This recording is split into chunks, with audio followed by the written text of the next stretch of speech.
Livro do profeta Ezequiel, capítulo 48, versículo 11, diz assim: e será para os sacerdotes santificados, dentre os filhos de Zadok, que guardaram a minha ordenança, que não andaram errados, quando os filhos de Israel se extraviaram como se extraviaram os outros levitas. Vou ler mais uma vez. E será para os sacerdotes santificados entre os filhos de Zadok, que guardaram a minha ordenança, que não andaram errados, quando os filhos de Israel se extraviaram, como se extraviaram os outros levitas. Somente até aqui. Depois você lê para entender todo o contexto, porque aqui Deus traz ao profeta Ezequiel uma revelação da cidade santa, do rio da água da vida, traz a revelação não só da cidade santa, mas também de um templo grandioso, suntuoso, cujas proporções são muito maiores do que o templo que havia lá em Israel, que foi construído por Salomão, depois foi refeito, não é? É uma revelação da cidade santa. E chega aqui em determinado momento que o Senhor vai falar a respeito da honra que terão os sacerdotes. Só que não fala de qualquer sacerdote. No texto que lemos, temos aqui 3 características: sacerdotes santificados. Temos um parâmetro, uma referência, que é Zadok e seus filhos, daqui a pouco você vai entender o porquê. Então, sacerdotes santificados, guardaram a ordenança, não andaram errados nem se extraviaram. Estes que assim fizerem, serão honrados pelo Senhor lá na frente. Habitarão na cidade santa, na Jerusalém celestial. Estarão no tabernáculo eterno. E essa palavra não é só para Zadok e seus filhos, mas para todos aqueles que, assim como Zadok e seus filhos, são santificados. Para todos aqueles que foram comprados pelo sangue de Jesus e entenderam, sou sacerdote também, sacerdotisa também, eu vou guardar a ordenança, eu vou cumprir a palavra, eu vou andar certo, eu não vou me extraviar, porque eu quero viver a vida eterna com o Senhor. E eu pergunto, você crê que tudo isso é para você, é para a tua vida também? Então eu vou ler mais uma vez e peço a gentileza de você repetir após mim. Vamos lá. E será para os sacerdotes santificados dentre os filhos de Zadok, que guardaram a minha ordenança, que não andaram errados, quando os filhos de Israel se extraviaram, como se extraviaram os outros levitas. Você crê que o Senhor vai falar conosco? Jogue então suas mãos por gentileza e vamos dar para o Senhor, para a sua palavra melhor, mais sincera, a mais verdadeira, a única nossa verdadeira. Feche os seus olhos, aplaudindo, glorificando o Senhor nosso Deus, Pai, glorificando o Santo Amado, glorificando Deus para alegrar, para essa vida, para agradecer ao teu santo poderoso nome, a tua igreja, a nossa paz, glorifica. Abre os céus agora e desfruta tudo da tua igreja e por essa mesma alegria. Nós recomendamos a tua graça, a tua bênção, a tua virtude, o teu poder. Ninguém veio aqui e vamos falar, agora tentaram dizer, todos vamos ouvir a tua voz, a tua palavra, todos mais do Criador. A Bíblia nos ajuda, que o Senhor precisa, é melhor da barreira, é melhor obstáculo, é melhor a tua palavra, a tua poder, a tua unidade, e que a tua palavra gravar, e produza o resultado, para a nossa semelhada, em nome do Senhor Jesus. Diga amém, Senhor. Então, teu sempre por gentileza, mas preste muita atenção, não se distraia. Se você trouxe aí papel e caneta, lhe aconselho a tomar nota. Traga sempre papel, caneta, anote tudo, confira tudo. Né? Pastor, eu não trouxe papel e caneta. Se você trouxe o celular, coloque no modo avião para não te atrapalhar, para não me atrapalhar. E aí você abre o bloco de notas e toma nota. Deus quer a palavra dele não somente no papel, no meio digital, mas no nosso coração. Tudo foi escrito aqui para nos ensinar, para nos instruir. Deixa aqui o texto lido aberto, que daqui a um instante nós vamos fazer a exposição do texto lido, mas preste atenção para eu lhe trazer uma contextualização. Os sacerdotes foram escolhidos pelo Senhor, né? Você sabe que o primeiro sacerdote foi Arão. Quem quiser anotar, anote, né? Os capítulos 25 até o 31 do livro do Êxodo é quando Moisés está lá no monte. Moisés está lá no Monte Horebe, lá no Monte Sinai, recebendo de Deus a revelação do tabernáculo. Ele vai ficar lá no monte 40 dias e 40 noites. Deus vai mostrar a Moisés como deveria ser construído o tabernáculo, todos os detalhes. Deus vai mostrar a ele, né, os compartimentos, as partes. Então tinha um átrio, tinha lá a tenda propriamente dita, na tenda tinha lá um mobiliário, tinha o Santo dos Santos. Deus vai descrevendo, e Deus escreve de dentro para fora. No Santo dos Santos tinha um móvel só, que era a Arca da Aliança. Depois, no lugar santo, tinha 3 mobiliários, que era a mesa dos pães, era o altar do incenso, era o candelabro de ouro, a menorá, com 7 pontas, né, 7 lâmpadas que deveriam estar acesas. Na parte externa da tenda, haviam 2 mobiliários, que era o altar do holocausto, onde os sacrifícios deveriam ser apresentados, e depois a pia de cobre, que deveria ter água para que os sacerdotes lavassem a mão. E, aliás, Deus vai estabelecer Arão e seus filhos como sacerdotes. Deus vai deixar claro que eles deveriam administrar o ofício sacerdotal. Então, além de Deus descrever minuciosamente cada móvel do tabernáculo, como deveria ser feito, o tamanho, a dimensão, a largura, o material que deveria ser feito, a tenda como deveria ser feito, todos os detalhes, Deus também vai falar, inclusive, quem seriam os sacerdotes, Deus escolheu. Deus vai falar roupa que os sacerdotes deveriam usar. Inclusive, Deus vai deixar claro que Arão, seus filhos, deveriam ser lavados primeiro, tomar banho com água, antes de vestir a roupa, depois eles seriam ungidos. Todos esses detalhes Deus vai falar. E aí você conhece a história, você sabe que Deus manda Moisés descer do monte, porque o povo tinha feito lá o bezerro de ouro, está lá relatado no capítulo de número 32, do livro do Êxodo, e aí Moisés vai lá, desce, leva as tábuas, ele joga as tábuas no bezerro de ouro, e aí ele vai chamar, convocar aqueles que são de Deus, os outros que não são, né, acabam perecendo, ele derrete o bezerro de ouro, enfim. Depois temos o relato, quando Moisés vai falar com Deus, e Deus vai dizer, olha Moisés, esse povo é obstinado, eu não vou com vocês, e Moisés deixa claro, não é para mandar anjo não. Se a tua presença não for conosco, não nos faça sair daqui. E aí Deus diz, eu vou. É quando Moisés entra lá na fenda da rocha, Deus passa lá toda a sua bondade. E aí, quando Moisés desce novamente, então ele vai dar início à execução do projeto do tabernáculo. Vai dizer ao povo, né, para trazer lá as ofertas, está relatado no capítulo 25, e o povo vai trazer com abundância, e o tabernáculo vai ser construído, o Espírito Santo vai dar sabedoria aos trabalhadores para fazerem, e termina o livro do Êxodo, justamente no capítulo 40, com o tabernáculo sendo consagrado, utilizado, e a glória do Senhor vindo sobre o tabernáculo.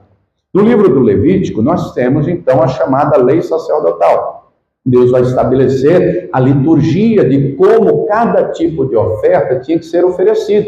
Seja o holocausto, a oferta queimada, fosse o sacrifício, a oferta de manjares. Deus vai estabelecer como o ofício sacerdotal deveria ser executado. Por exemplo, no capítulo 6, Deus vai deixar claro que o altar do holocausto, o fogo não poderia apagar.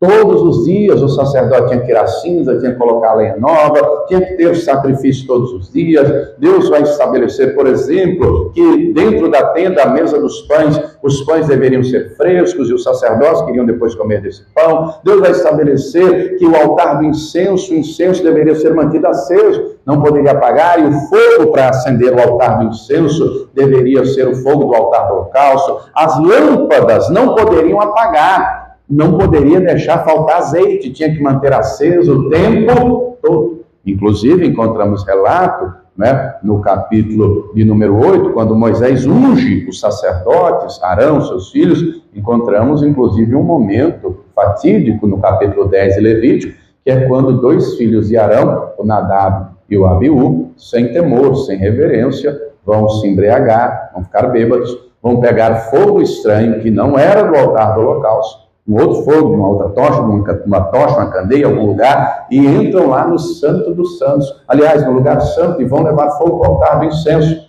e Deus fulmina os 2, e eles morrem. E Deus vai dizer ao Moisés, fala para o Arão, falar para os filhos dele, que não é para os filhos dele ficarem entrando no lugar santo o tempo todo, de qualquer maneira, embriagado de jeito nenhum. De jeito nenhum. É para os sacerdotes discernirem o santo do profano, ter discernimento. Os sacerdotes deveriam ser os exemplos, os primeiros. E os dois filhos de Arão, Nadab e o Abiú, eles vão ser fulminados. E isso vai gerar temor nos outros dois, no Itamar e no Eleazar, e em todos os demais, não é? Deus deixa claro que o sacerdote tem que discernir o santo e o profano. Você sabe que santo é aquilo que é separado, aquilo que é puro, aquilo que é verdadeiro, ao passo que o profano é tudo o contrário, não é? É tudo que não é puro, que não é santo, que não é verdadeiro, enfim. Então o sacerdote tem que ter esse discernimento e ensinar as pessoas, ensinar a palavra às pessoas. E deveriam ensinar não só com palavras, mas também com ações. No livro de Levítico, nós encontramos algumas vezes Deus repetindo a mesma afirmação: sejam santos, porque eu sou santo. E isso não é só para os sacerdotes. Quando Deus tirou o povo do Egito, lá no livro do Êxodo, no capítulo 19, Deus vai declarar que queria uma nação santa e um reino sacerdotal. No tabernáculo, tudo é santo. O santo dos santos, o lugar santo, os móveis são santos, o sacerdote é santo, a unção é santo, o dízimo é santo, a oferta é santa, tudo é santo por quê? Porque Deus é santo e Deus tem que ser santo. No livro de Levítico, Deus vai repetir: sejam santos porque eu sou santo, sejam santos porque eu sou santo. No texto lido aqui então, Ezequiel 48, você está com o texto aí aberto, no decorrer da história, né, nós vamos ter sacerdotes fiéis e nós vamos ter sacerdotes que não são infiéis, que são infiéis. No texto lido, o texto é claro em dizer que será a honra de estar na cidade santa, no tabernáculo eterno, administrar ofertas, enfim, será para os sacerdotes santificados. Diga comigo: sacerdotes santificados. Diga comigo: que guardaram a ordenança do Senhor. Diga comigo: que não andaram errados, não se extraviaram. Então vamos entender aqui. Deus toma aqui como referência a Zadok e a seus filhos. E antes de nós continuarmos aqui o texto, eu vou fazer um parênteses em primeiro lugar para explicar quem eram os Zadok. Não é? Se você quiser anotar, o nome Zadok significa justo ou reto. Você sabe que na cultura judaica o nome não é por acaso, né? No nosso país tem um monte de gente que coloca nome de filho de qualquer jeito, de qualquer maneira, junta o nome do pai com o nome da mãe, pega um pedaço daqui, um pedaço acolá, é cada nome, né? Na cultura judaica, não. Porque Deus mudou o nome do patriarca da nação de Abrão para Abraão, da matriarca de Sarai para Sara. Deus dá nome à nação quando muda o nome de um dos patriarcas de Jacó para Israel. E temos diversos exemplos no decorrer da Bíblia, até nos dias de Jesus. Não é?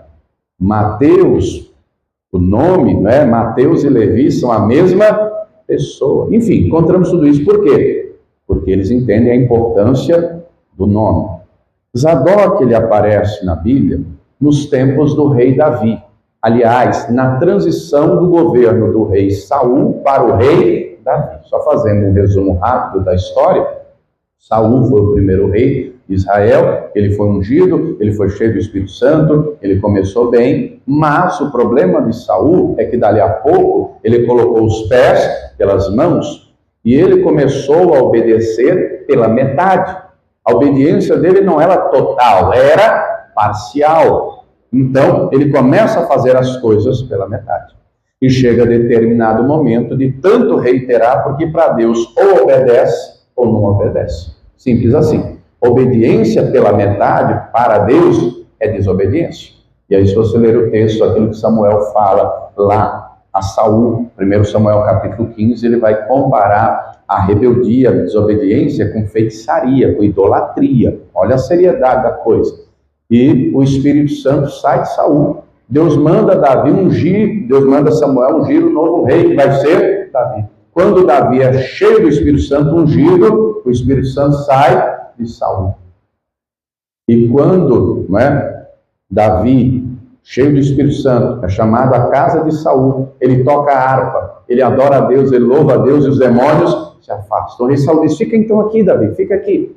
Um belo dia, Davi volta para casa para visitar o pai, e o pai, Jessé, manda Davi levar alimento aos irmãos que estão lá no campo de batalha. Davi vai lá ao campo de batalha, e lá ele vê o povo sendo afrontado por um gigante. ele desafia o gigante, ele enfrenta o gigante, Deus dá uma vitória extraordinária, e aquele garoto adolescente, outrora anônimo, se torna agora herói nacional. Matou o gigante, arrancou a cabeça do gigante. Ele que até outrora era pajem de armas, carregava as armas do rei, agora, dali a pouco, se torna comandante. Vai nas batalhas para lá, vai para cá, vai para lá, vai para cá, e vence todas, porque Deus era com ele. E aí um dia, um belo dia, uma música estoura nas paradas de sucesso de Israel. A mulherada canta: Saul matou milhares, Davi matou 10 milhares. O Saul ficou furioso, endemoniado, possesso de inveja, de raiva. O que é que falta para ele? Só o reino! Porque Deus já havia usado Samuel mais de uma vez para alertar a ele. Passou de ti o reino. Deus já se tem provido de um novo rei segundo o seu coração. E Saul começa a perseguir Davi, você conhece a história, não é? E culmina com um fim trágico do rei Saul. Ele termina tirando a sua própria vida. A última batalha que ele trava contra os filisteus, seus 4 filhos serão mortos. E ele, vendo que seria morto por mão dos filisteus, ele se atira em cima da própria espada, ele se mata. É então que alguns de Judá se juntam e vão reconhecer que, de fato, quem entrava e saía, quem comandava o exército, quem foi escolhido por Deus foi Davi. E em Hebrom, Davi será mais uma vez ungido, e ungido agora rei sobre todo o Judá. A tribo de Judá, a princípio. Quem é um dos que estão lá? Zadok. Ainda jovem, mas já está lá. Reconhecendo que Deus escolheu Davi. Durante o reinado de Davi, que durou 40 anos, Zadok estava lá também, presente. Inclusive, num dos momentos mais doloridos da vida de Davi. Um dos momentos mais terríveis. Lá na frente, na vida de Davi, lá pelas tantas, Davi era tempo de ir à guerra, não foi, ficou em casa. Você conhece a história, né? Acabou adulterando com a Batseba, mandando matar Urias, se arrependeu depois, é claro, Deus o perdoou, mas Deus usou o profeta Natã para alertar que as consequências viriam e vieram. O filho mais velho, Aminon, violenta a irmã, a Tamar. Um outro filho de Davi, o Absalão, trama algum tempo depois e mata o Aminon. Tempos depois, esse Absalão se autoproclama rei em Hebrom e vai vir contra Davi com o exército em Jerusalém. Davi, para não entrar em confronto, em batalha contra o próprio filho, ele sai de Jerusalém. E Zadok vai junto, levando a arca. E o texto diz que Davi disse: Zadok, volte para Jerusalém. Fica lá com a arca. Se Deus se agradar de mim, ele vai me trazer de volta. Lá no deserto da Judéia, é que Davi, depois de você ler o Salmo 63, ele se humilha, ele busca, né, ao Senhor, ele deixa claro para Deus que a sua alma tem mais sede de Deus do que sua língua de água numa terra seca e cansada. O filho Absalão vai persegui-lo, Absalão acaba sendo morto, Davi retorna para Jerusalém, e Zadok está lá, sendo sacerdote fiel. Muitos se desviaram para ir atrás de Absalão. Tempos depois, Davi envelhece. O texto nos diz que Davi morre aos 70 anos de idade. Mas antes de morrer, ele tem que tomar algumas atitudes. Porque o seu filho, agora na linha de sucessão mais velho, o Adonias, porque já morreu o primogênito, que é o Aminon. Já morreu o segundo, que é o Absalão. Agora o terceiro mais velho é o Adonias. E o Adonias pensa consigo mesmo: meu pai está ficando velho. Ele já está acamado, ele já está, mais dia, menos dia, ele vai morrer, e o próximo rei serei eu. Só que Deus não havia escolhido Adonias, Deus havia escolhido, diga comigo, Salomão. Só que tinha um detalhe: Salomão era filho de quem? Da Batseba. E havia uma pecha, havia uma imagem ruim. Por quê? Porque todo mundo sabia, daquilo que Davi havia feito. Pense você com você mesmo. Quando você pensa no exemplo de adultério na Bíblia, qual é o primeiro? Um dos, Tirando lá, por exemplo, João 8, a mulher adúltera, pega em ato de adultério que Jesus perdoa. Na Bíblia relata vários exemplos de adultério, mas qual o mais famoso? De quem é mais famoso, Quem é o mais famoso? Um dos mais famosos da Bíblia inteira? Davi. Então, qual era a pecha sobre Salomão? O filho da adúltera. O filho da adúltera. O bastardo. O bastardo. Adonias entra em conluio com o general Joabe, que era sobrinho de Davi. Adonias consegue trazer para o seu lado o sacerdote Abiatar. E ele junta todos, ele dá um banquete e ele se autoproclama rei. Zadok, quando percebe isso, ele, opa, não é essa a vontade de Deus. Se Davi morrer e continuar, o reino vai ladeira abaixo. Então que Zadok e o profeta Natan vão a Batseba, vão até Davi. Davi, você tem que tomar providências. O Adonias se autoproclamou rei. E não foi ele que Deus escolheu. Quem Deus escolheu foi Salomão. Davi então vai dar algumas ordens. Davi vai dizer, coroem a cabeça do Salomão. Vistam com a roupa real. Peguem a minha mula. A mula de Davi, a mula do rei. Coloque o Salomão em cima. Você, Zadok, unja Salomão rei. Junte todo o povo em Jerusalém e percorra a cidade a uma só voz declarando: viva o rei Salomão. Viva o rei Salomão. E Zadok vai ungir Salomão rei. E o texto deixa claro, quando Salomão assume o rei, depois você lê os capítulos 1 e 2 do primeiro livro de Reis, ele também tem que tomar algumas atitudes. Dentre elas, ele vai mandar matar o general Joabe. Dentre elas, lançar fora o sumo sacerdote Abiatar. E ele é o último da descendência de Eli. Daqui a pouco eu falo sobre esse respeito. E Deus estabelece, Salomão estabelece, aliás, Zadok como sumo sacerdote. E o sumo sacerdócio nos dias de Salomão será agora através de Zadok e da sua casa. Porque eram sacerdotes santificados. Porque guardaram a palavra. Porque não andaram errado como os outros andaram. Quem está entendendo até aqui, diga glória a Deus. Obviamente que homens eram e são imperfeitos, o único perfeito, diga comigo, é Jesus Cristo. Declare comigo, Jesus Cristo é o sumo sacerdote dos sacerdotes, ele é perfeito, ele não erra, ele não falha. Aliás, Hebreus 4, do versículo 14 em diante, deixa claro que nós temos um sumo sacerdote, Jesus Cristo, que se compadece de nós, que nunca pecou, que é perfeito. Ele é perfeito. E ele nos comprou com seu sangue e fez de nós, homens e mulheres, toda tribo, língua, povo, nação, reis e sacerdotes.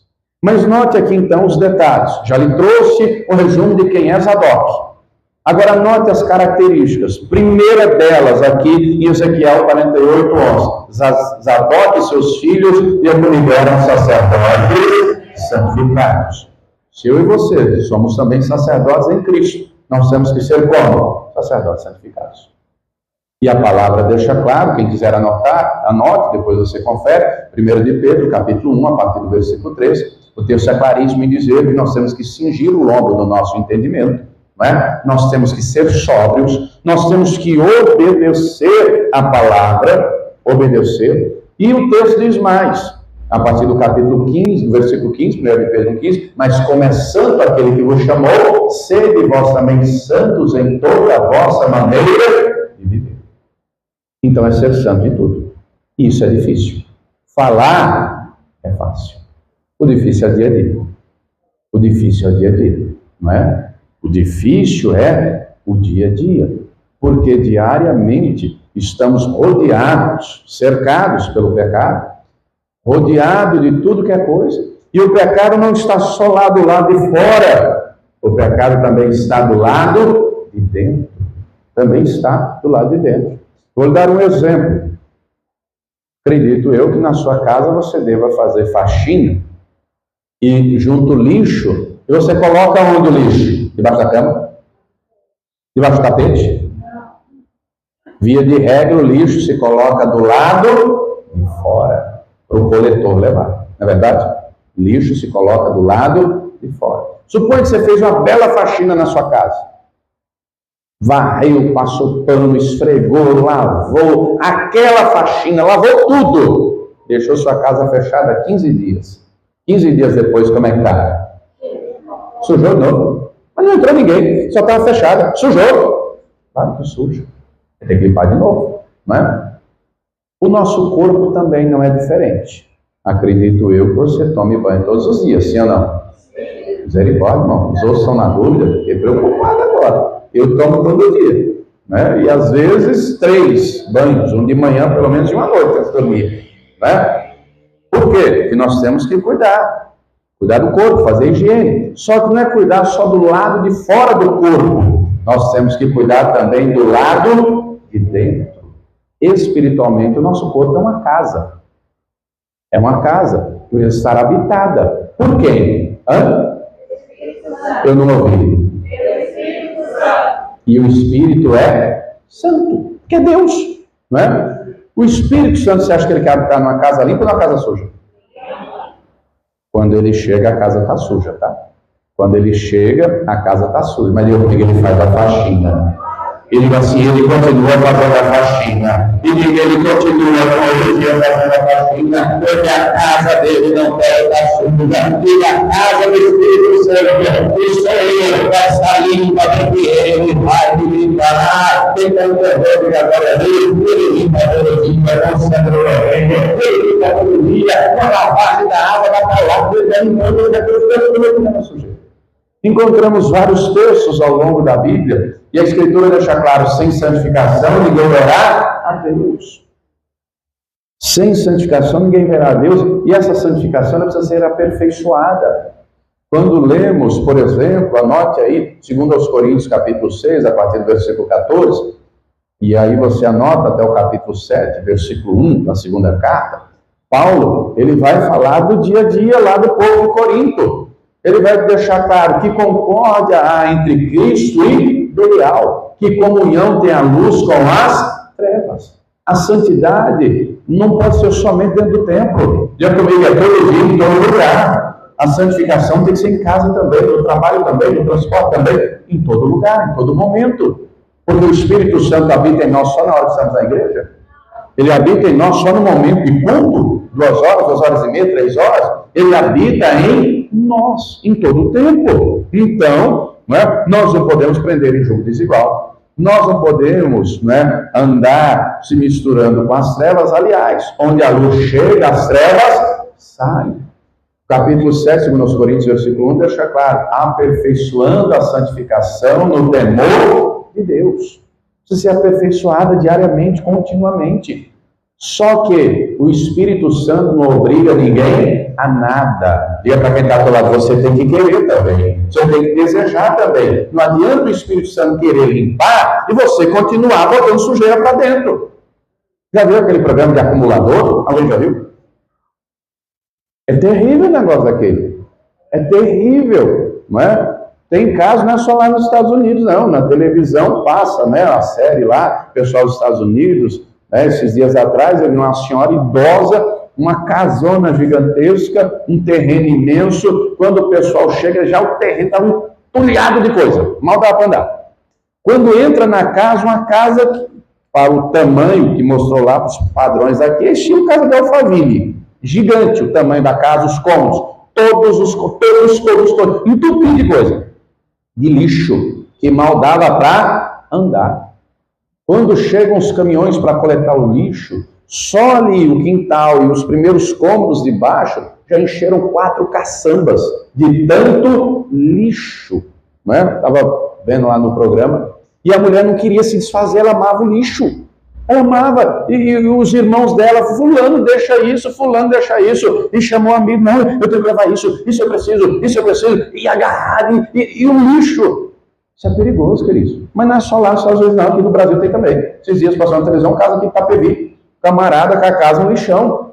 Agora você pode pensar, não, pastor, que é isso? Minha casa é um brinco. Minha casa cheira a lavanda, flores do campo, coisa boa. E a casa espiritual está cheirosa também.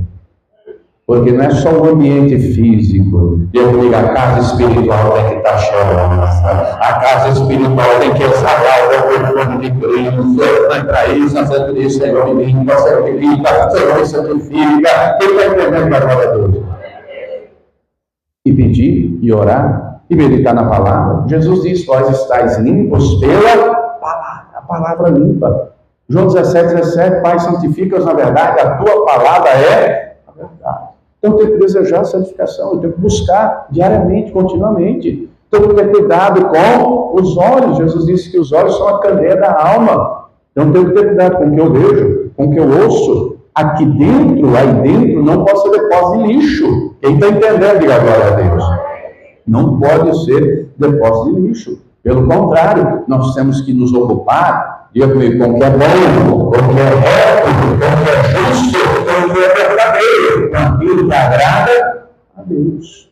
Depois você lê, anote, Ezequiel 16:49, Deus traz através de Ezequiel a causa da destruição de Sodoma e Gomorra. Não foi só homossexualismo, não. Não foi só práticas terríveis nesse sentido, não. O texto lá deixa claro que eles moravam numa região privilegiada, porque era uma região de muito verde, muita água, né, o Rio Jordão. Financeiramente eram abastados, né, tinham muito pão. O texto fala em fartura de pão, mas eram avarentos. Não estendiam a mão para o pobre e necessitado. Eram mesquinhos, só queriam saber de si.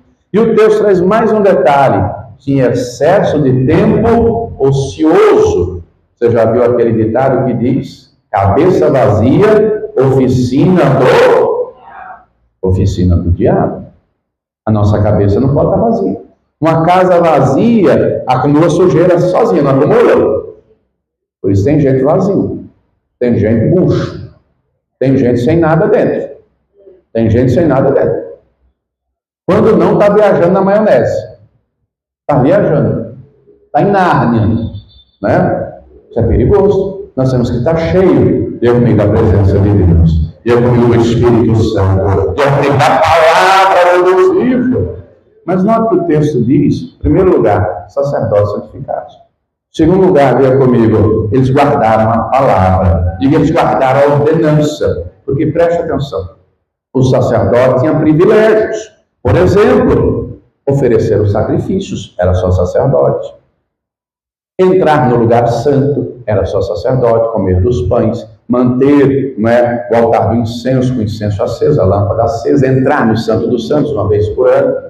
Você sabe muito bem que tudo isso é figura. Não é? Tudo isso representa, aponta para Jesus Cristo, e Jesus Cristo é o pão da vida, Jesus Cristo é a luz do mundo, e eu e você, como sacerdotes, temos que nos alimentar do pão da vida, que é a palavra, que é Jesus Cristo, temos que ter os olhos do entendimento iluminados, o incenso representa a oração. Hoje, eu e você, nós todos temos acesso ao Santo dos Santos.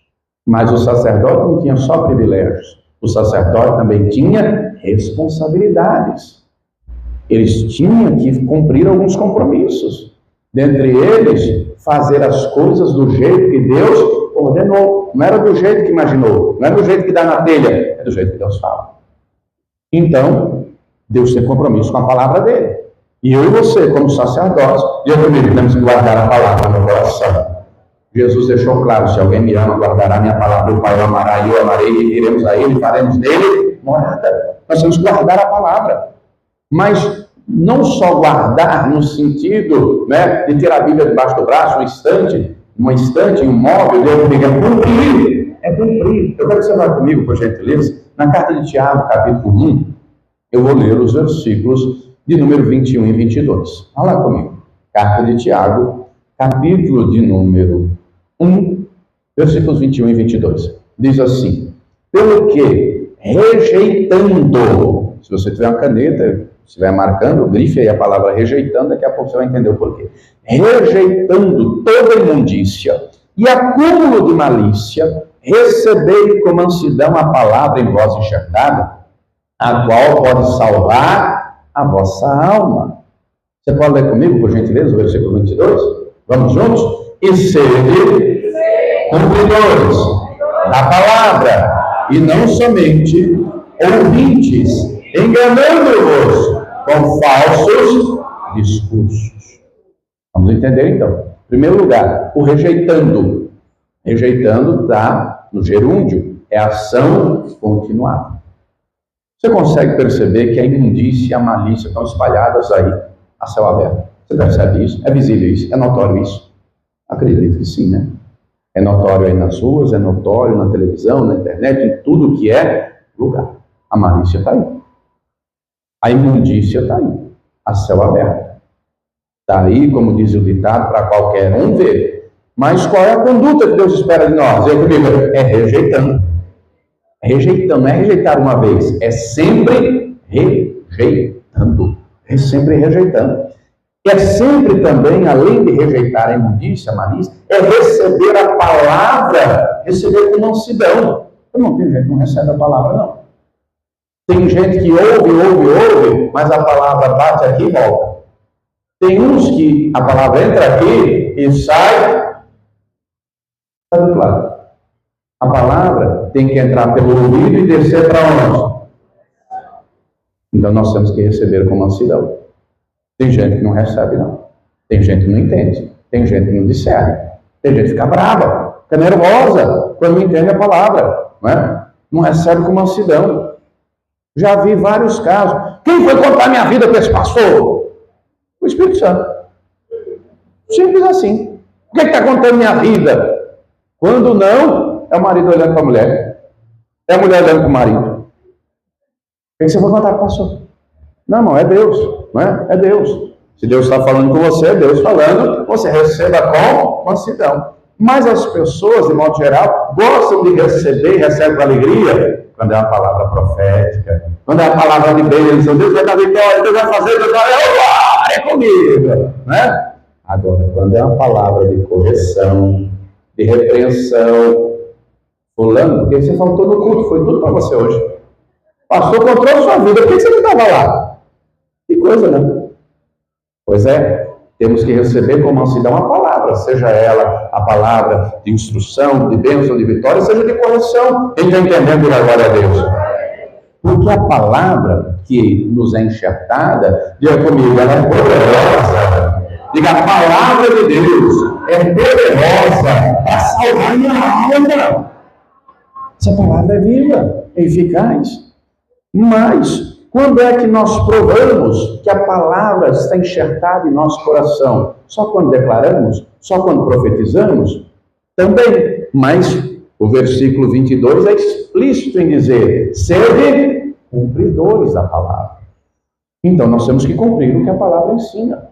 O sacerdote tem um ofício que ele deveria cumprir, ele deveria fazer. E vai ter vários detalhes a respeito da vida do sacerdote, desde de como se guardar e se consagrar, o casamento, o sacerdote tinha que casar com moça virgem, não podia ser com viúva, e uma série de detalhes da roupa, o cuidado deveria ter, uma série de coisas, né? Apontando que o sacerdote deveria entender, apontando para Jesus, que é perfeito, é claro, mas também para nós. Nós temos que cumprir aquilo que a palavra nos ensina. Vou dar alguns exemplos, que é regra básica para todo cristão, né? A orientação bíblica não é só para ler a Bíblia uma vez, é para meditar dia e noite. A orientação bíblica é para orar só uma vez? Não, na hora do aperto, então. É para orar sem cessar. Então, é orando. É para jejuar só quando eu quiser, só quando eu tiver vontade? Não, é jejuando, é tendo hábito.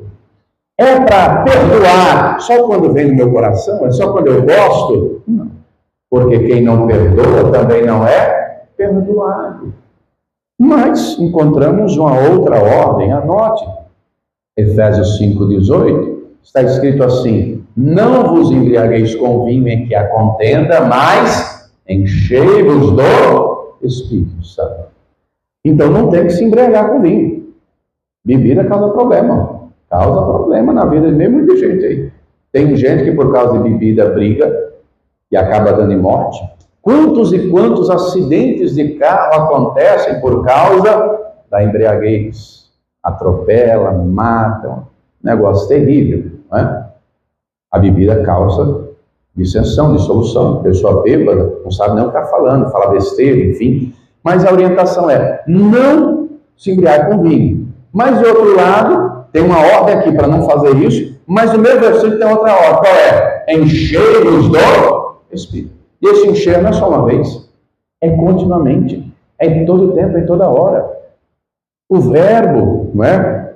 No grego, é gerúndio. é sempre enchendo. Diga para quem está ao teu lado, é se enchendo do Espírito. Diga, se enchendo do Espírito. Porque se nós nos enchermos do Espírito Santo, nós vamos frutificar. E frutificando, nós vamos ser pacíficos, alegres, mansos. Nós vamos a cada dia viver como Jesus viveu, muito fruto. Não tem entender, diga glória a Deus. Mas não se limita aí. É ser cumpridor da palavra e cumprir aquilo que ela ensina. Nós temos dois níveis de relacionamento com Deus. Deus, Ele é Pai. Se Deus é Pai, nós somos o quê? Filhos. E como filhos, temos o amor do Pai, a graça do Pai, lugar na mesa do Pai, graça, amor, misericórdia, enfim. Mas também está escrito que o Pai corrige ao Filho que ama. Mas temos um outro nível de relacionamento com Deus. Deus é Senhor, e se Ele é Senhor, nós somos servos.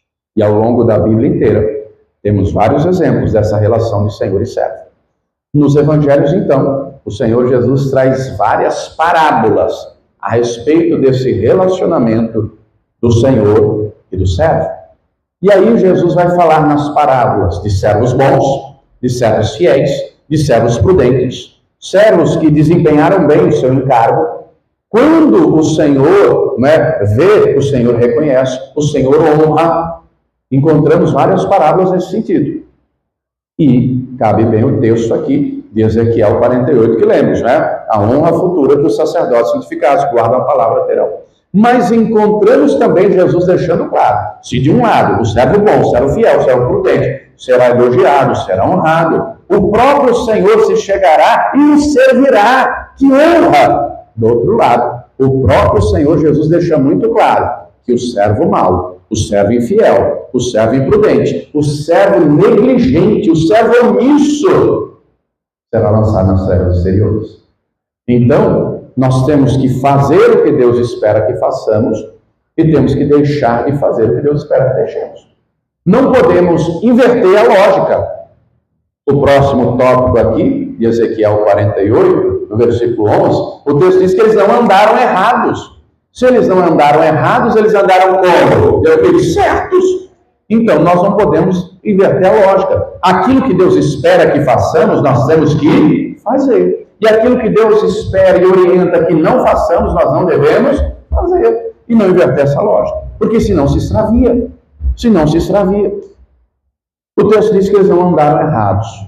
1 João 2,6 diz, quem diz que está em Cristo também deve andar como Ele andou. Você percebe que nos nossos dias há uma inversão de valores? Você percebe isso? Isso é visível. É homem querendo virar mulher, mulher querendo virar homem. Então um negócio, em todos os sentidos, em tudo, um negócio meio bagunçado. Um negócio meio desorganizado. Uma inversão completa de valores. Isso é perigoso.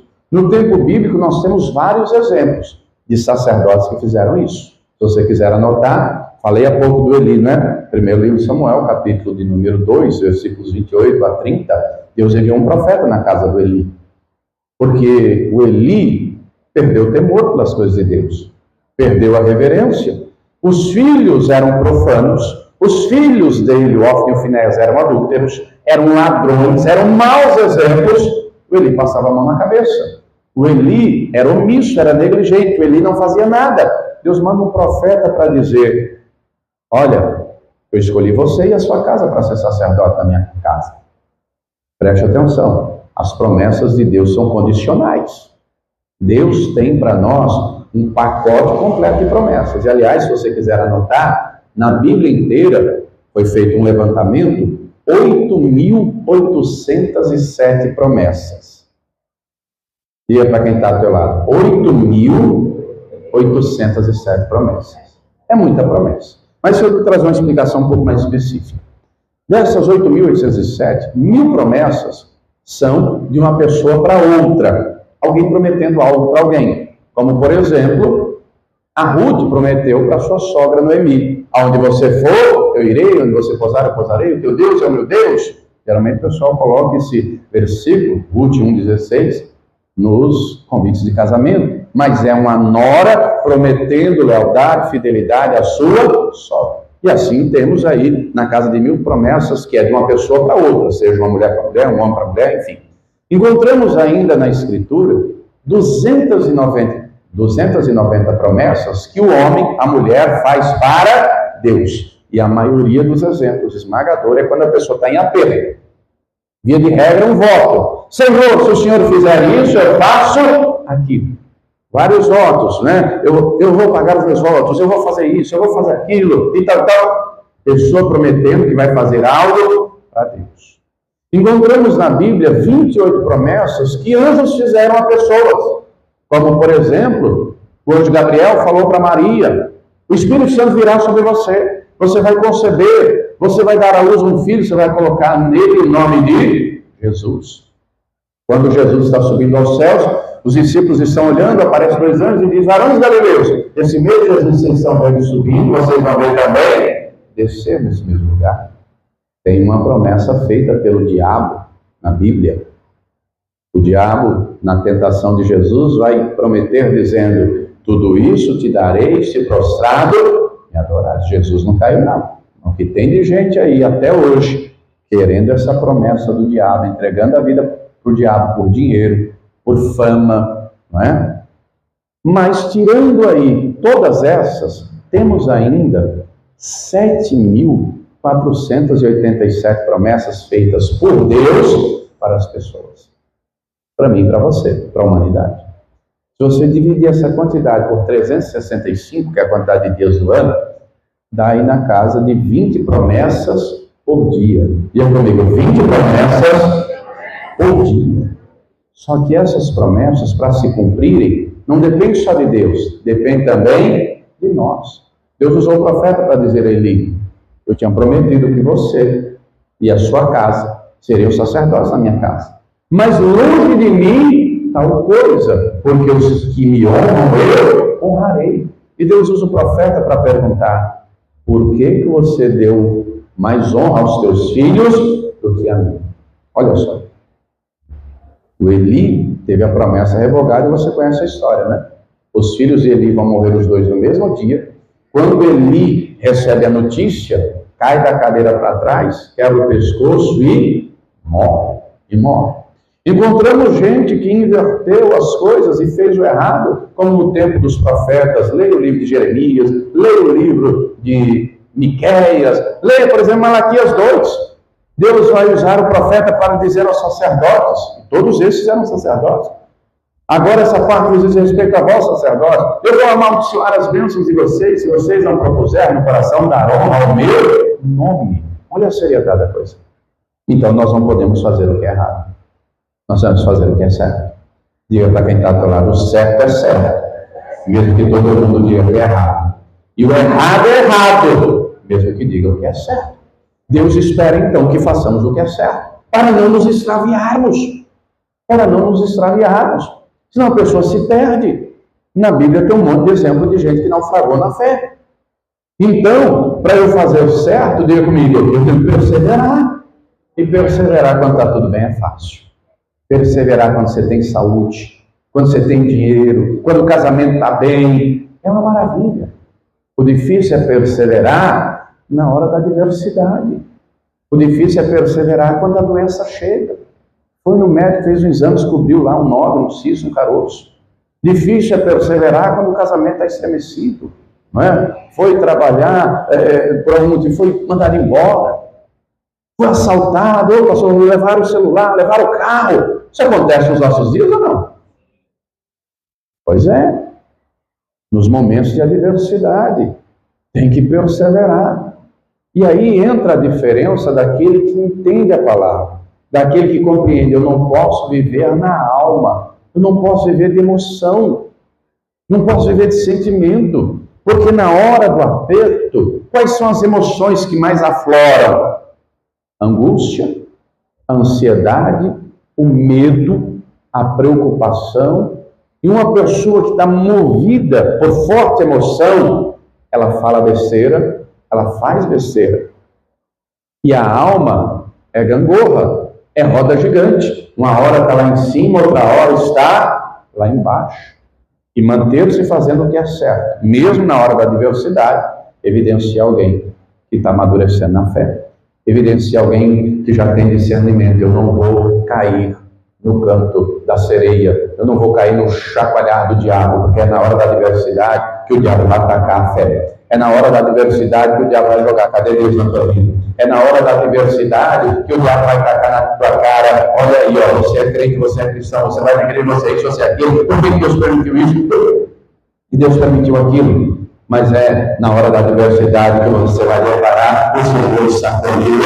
Ele nos ampara para o processo. Eu sou fiel, eu não gosto agora, Deus está vendo,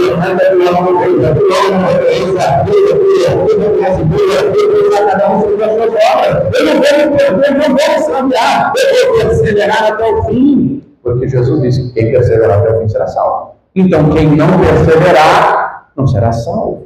A palavra diz, você pode declarar comigo, segundo Crônicas 15:7, mas esforçai-vos e não desfaleçam as vossas mãos, porque a vossa obra não recompensa, e no capital do teu lado vai valer a pena. Jesus está com você para guardar, para cuidar, se santifique, guarde a palavra, não faça errado, não se extravie, porque o Senhor será bem-vindo e terá vitória nessa terra, mas principalmente a eternidade gloriosa, com todo poderoso, e entendeu de maneira se coloca de pé, gentileza. Nós temos que ser sacerdotes santificados. Nós temos que guardar a palavra. Nós não podemos cair no erro de andar errado, de se extraviar. E preste atenção.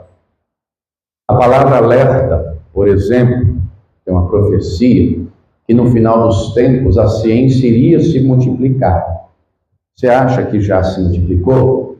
Sem dúvida. Até pouco tempo atrás, pouco mais de 100 anos atrás, o transporte mais rápido era um cavalo. Hoje, tem carro. Ô, pastor, eu não tenho. Aluga um. Eu vou lá em Uber. Aluga um carro, carro de aluguel. Nossa coisa. Hoje tem moto, hoje tem ônibus, tem trem, tem metrô, tem avião. A tecnologia se multiplicou. As coisas estão fáceis. Por exemplo, não é? Hoje nós vivemos um tempo que os meios de comunicação estão rápidos. Até algumas décadas atrás, era, né, por exemplo, um mensageiro, aí chegou o tempo do correio, aí a tecnologia avançou, chegou o tempo do telefone. Quem lembra quando o telefone vendia ação? Hoje as pessoas mal fazem ligação, porque chegou os aplicativos de mensagem instantânea, WhatsApp, Telegram e tantos e tantos e tantos. O meio de comunicação está mais rápido. Hoje você fala com alguém que está na casa do lado, na rua de trás, no bairro vizinho, na outra cidade, no outro estado, em outra nação, full time, tempo real. Tempo real. A comunicação está rápida. Hoje temos veículos de comunicação em massa, rádio, televisão. Até tempos atrás, os bancos eram entulhados de pessoas, lotados. Hoje você paga a conta da sua casa com o celular na mão. Aliás, de casa você não faz só isso, não. Você compra a feira em casa e vão entregar na sua casa. Olha só, você paga contas. Compra o que quiser, eletrodomésticos, roupas. As coisas estão fáceis, mas as pessoas estão difíceis. Porque a palavra, quando alerta, 2 Timóteo 3, viriam tempos terríveis, não descreve a circunstância das coisas, traz adjetivos da personalidade das pessoas. Porque haverão, né, 2 Timóteo 3, do 1 em diante, porque haverão tempos difíceis, trabalhosos, haverão homens amantes de si mesmos, egoístas, avarentos, soberbos, blasfemos, desobedientes, rebeldes, ingratos, cruéis, obstinados. Quanto adjetivo ruim você já parou para pensar? E pensa comigo, isso já está acontecendo? O que você acha? É visível, é notório. Isso tudo está acontecendo. A inversão de valores está acontecendo. Mas Deus não mudou. A palavra dele não mudou. A palavra dele é eterna. Ele tem para nós uma vida vitoriosa nessa terra. Ele tem para nós uma eternidade inteira com ele. Mas ele tem para quem? Diga comigo, sacerdotes santificados. Diga comigo, gente que guarda a palavra do Senhor. Diga, gente que não anda errado, mas que anda certo. Que não se extravia, mas se conserva a si mesmo puro.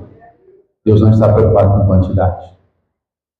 As estatísticas deixam claro que nos próximos anos os evangélicos serão maioria no país. Não adianta ter quantidade se não tiver qualidade. Deus não está preocupado com quantidade, é com qualidade. E aí nós temos que olhar para nós. Porque é muito fácil nós vermos as coisas na vida dos outros. Fulano não se santifica. Mas quem te chamou para contar a vida alheia? É você olhar para você e compreender. Eu tenho que me santificar mais. Ah, pastor, mas você não faz ideia como eu era. Ô, irmão, mas o parâmetro não é como você era. O parâmetro não é para trás. Quem diz que o parâmetro é para trás? O parâmetro é para frente. É olhando para Jesus. A perfeição está em Cristo. A orientação é ser imitador. Ô, pastor, estou tão melhor do que eu era. Glória a Deus, mas olhe para frente. E entender que eu preciso melhorar. Eu preciso me aperfeiçoar. Eu preciso me santificar mais. Eu tenho que ser imitador de Cristo. Para isso é necessário entender. A oração de ontem não serve para hoje. Hoje eu tenho que orar de novo. Hoje eu tenho que meditar de novo. Hoje eu tenho que buscar de novo. Hoje eu tenho que me encher de novo. Eu tenho que me santificar de novo. Tenho que orar para Jesus. Ô, pastor, mas eu estou guardando a palavra. Glória a Deus, olha. Guardou ontem? Guarda hoje de novo. É guardando. É guardando. É não cair no erro de fazer o que é errado, andar errado. Tem que andar certo. Ô, pastor, e se vacilar? Faz o certo. Quando vacilamos, tropeçamos, escorregamos, qual é o certo? Arrependimento, pedir perdão, não é?